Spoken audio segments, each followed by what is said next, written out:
Quando a gente vai falar das pessoas, né, mais na periferia e tudo, eu acho que hoje em dia, por exemplo, no Brasil tem mais aparelho celular do que banheiro. Então, é loucura, cara. Então vocês acham que vai piorar? O diagnóstico é esse? Sim. É seu diagnóstico. Eu não concordo. Eu acho que vai só melhorar. Eu acho que depende. Cara, vamos lá, ó. Vamos tentar alinhar. Eu acho que depende do contexto de cada pessoa individual. Vou explicar os motivos, tá? Vou trazer uma reflexão minha da minha vida. Os meus pais, por exemplo... Perigoso. Não, mas vou trazer os meus pais, tá? É mais suave. O que aconteceu, né? Meus pais têm comércio há 40 anos. Lá no início, quando eu nasci e os meus irmãos nasceram, eles não tinham tempo pra criar, eu e meus irmãos. Então eu não fui criada pela minha mãe e pelo meu pai. Eu tenho uma segunda família, que eu chamo de mãe e pai até hoje, né? Que eu fui criada de baixa renda, inclusive, minha mãe confiava muito. O que aconteceu nesse período? Minha mãe perdeu toda a minha infância. Eu ia pra casa e minha mãe dizia assim, você tá aqui com a mãe e tal. Eu dizia, não, você não é minha mãe, eu quero ir pra minha mãe. O que aconteceu nesse contexto de vida da minha mãe? Tô dando um exemplo agora, tá? Ela realmente focou na carreira dela pra hoje eu poder ter uma vida melhor. Eu acho que assim, também parte de contexto de vida de cada pessoa, entendeu? Eu acho que assim, a gente falar que as coisas vão melhorar ou piorar é muito de contexto. Hoje a vida dela é melhor, ela é super feliz e os meus irmãos trabalham juntos. Ela conseguiu conquistar o que ela queria, mas ela passou por um perrengue. Pô, você perder toda a infância dos seus filhos, não foi um, foi Abriu mão filhos. de alguma coisa. Abrir mão. Até eu entender, eu perdoar ela por isso, porque muito tempo você fica com aquele conflito e tal, muita terapia, né, inclusive. Acontece. Então, tipo assim, eu acho que depende muito do contexto específico de cada pessoa. Porque se for globalizar, tudo isso não rola, entendeu? Hoje são pessoas super felizes, por exemplo. Certo. Mas que bom. Daqui a pouco... Você quer um super abraço? feliz, mas no meio da discussão Você de quer um problema abraço? econômico, eu tive que contar a história da minha família. Eu tô tranquilo. Pronto, eu dei um abracinho, tá tudo bem. Se dividir a sociedade em classes de pessoas que são afetadas pelo que a gente está falando. Tem uma parcela enorme da população brasileira e da população mundial que não tem acesso a tudo isso que a gente tem, a internet, a saneamento básico, e a vida dessas pessoas, ela basicamente não vai mudar tanto, não está sendo afetada pelo que a gente está falando. Os trabalhadores de base e tal, a vida deles continua basicamente a mesma, a diferença é que agora eles podem ter acesso ao smartphone e, tipo, no tempo livre que eles iriam assistir TV, agora eles podem ficar no TikTok. Daí, tipo assim, mas a vida é basicamente a mesma, tipo, trabalhar e pôr circo. Trabalhar e pôr circo. Agora, pensando mais numa classe média, aí essas mudanças de comportamento, esse declínio da sociedade, esse acesso maior à informação tem um impacto um pouco maior que a gente está falando. Então, eu concordo com isso que a Robertinha falou, tipo, tem pessoas que são afetadas de forma diferente, depende do contexto de cada um. E tem pessoas que sim, vão continuar... Eu acho que as pessoas são afetadas de forma diferente, mas eu acho que os mais pobres, eles são imensamente mais afetados sempre, porque quando você pega a criação dos filhos da classe média, né, as pessoas já começaram a discutir esse negócio. O problema das telas, o problema do sei lá do quê, criança não pode mexer com a internet. Já existe um nível de consciência maior. Existe, ou se existe. E aí a galera já começou a proibir. Eu tenho vários amigos, por exemplo, com os filhos até Limita 16 anos e não pode usar computador, smartphone, nem nada. E quando a gente vai falar das pessoas, né, mais na periferia e tudo, eu acho que hoje em dia, por exemplo, no Brasil tem mais aparelho celular do que banheiro. Então, é loucura, cara. E antes eu não conseguia encontrar essas pessoas, mas hoje em dia se você escreve no TikTok, a vida não sei lá na onde, você encontra pessoas criando conteúdo sobre isso, né? Você encontra os índios criando conteúdo ali, a galera de aldeia indígena e tal,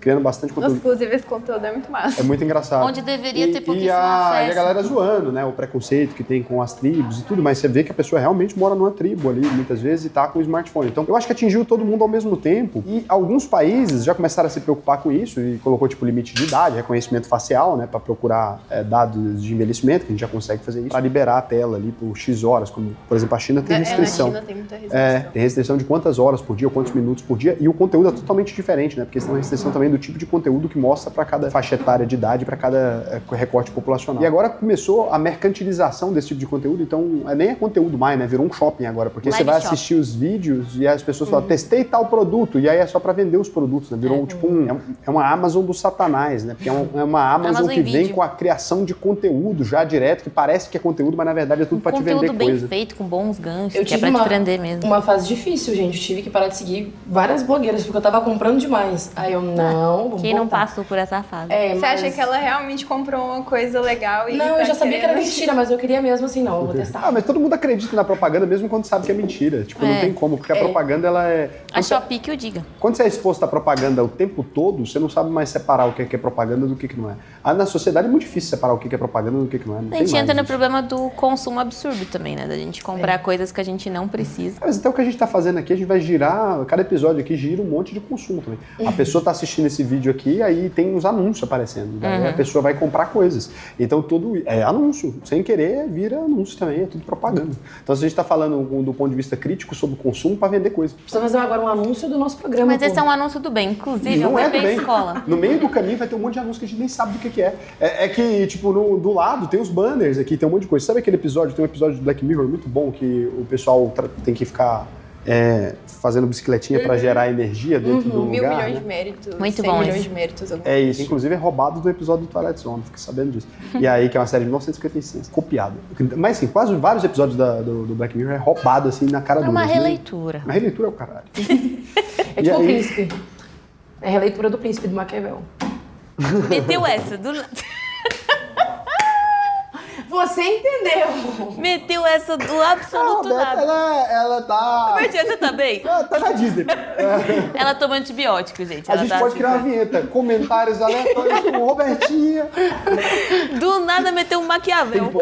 Comentários aleatórios com Robertinha. Tem que colocar essa vinheta. Deixa na Antes da minutagem. Roberta fazer um comentário, você sempre fala comentários aleatórios com Robertinha. Aí ela tá, foda-se, Maquiavel. Aí o episódio do Black Mirror tem lá um negócio que eles vivem, né, na sociedade de consumo lá, é que o objetivo da vida deles é juntar um cartãozinho para poder visitar um carreira, alguma parente. coisa assim, E um né? troço desse, né? Que eles ficam com os créditos, assim.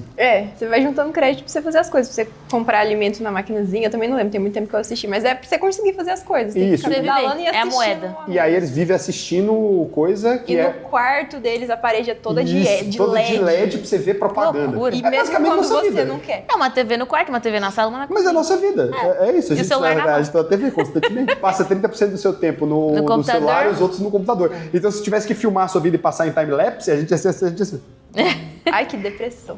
Basicamente. É por isso que a gente tá depressivo. É basicamente isso. Esse episódio, então, é um menino, aí ele tá juntando dinheiro infinito, daí ele apaixona a menininha, daí ela vira garota de programa dos programas lá, do negócio.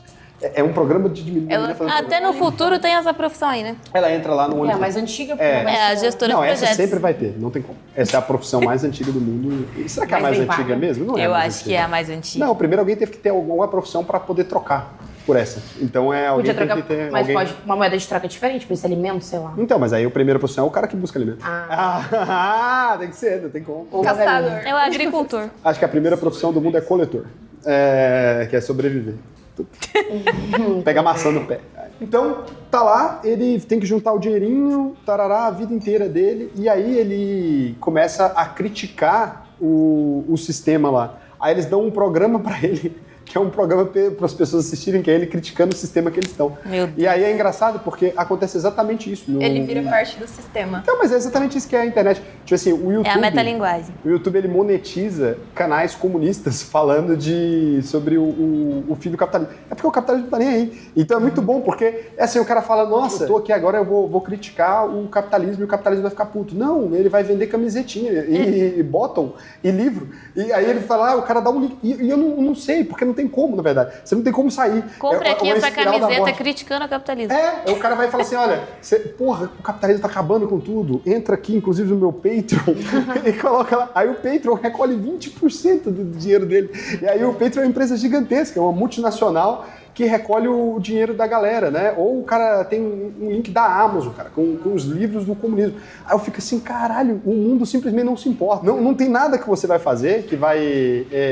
tem até o fim da história, né? O capitalismo chegou num nível tão absurdo que a gente consegue imaginar o fim do mundo, mas não consegue imaginar o fim do capitalismo. E aí E é um ponto muito real. louco, porque quando você olha assim, a gente pensa em colonizar outro planeta, porque vai acabar o planeta. A gente vai acabar com as O recursos. capitalismo Foda-se! acaba. Acaba o planeta, a gente coloniza Marte nesse caralho e continua o capitalismo em Marte.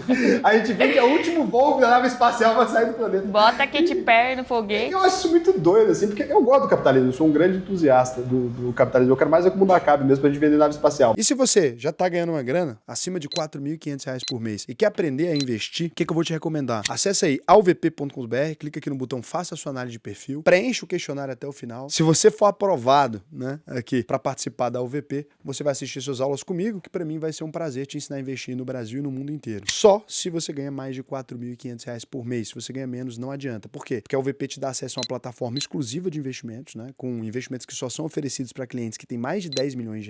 A gente é hoje também a consultoria top 1 do Brasil vinculada ao maior banco de investimentos da América Latina, que é o BTG Pactual. Então a gente tem lá geopolítica, formação de investimentos mesmo. A gente já formou mais de 50 mil pessoas. Só de placas de alunos nossos que se tornaram milionários, a gente entregou mais de 1000. E como é que você sabe que a UVP funciona num mundo de tanta ferramenta gerada, de tanta coisa gerada a partir do nada? A certeza que você tem é que se você concluir a UVP até o final, pode fazer todas as aulas gratuitamente, chegou ao final, você não aprendeu a investir, a gente devolve 100% do seu dinheiro. Pode pesquisar, Reclame Aqui, Juros Brasil, se fosse mentira, a gente não estaria aqui. Por quê? Porque você simplesmente poderia fazer a UVP e falar, Raul, eu não aprendi a investir e pegar o dinheiro de volta, ou se a gente não te devolver, você me processa. Ganhou de graça 10 mil reais, investimento melhor que esse não tem, né? E você vai perceber, se você buscar pela UVP, que a gente nunca teve nenhum processo. Só quem processa a gente é corretora safada, porque perde dinheiro com as coisas que a gente ensina. Então eu recomendo que você vá lá e faça o seu cadastro. Se você for aprovado, não é todo mundo que é aprovado, vai ser um prazer para mim te ensinar a investir aí.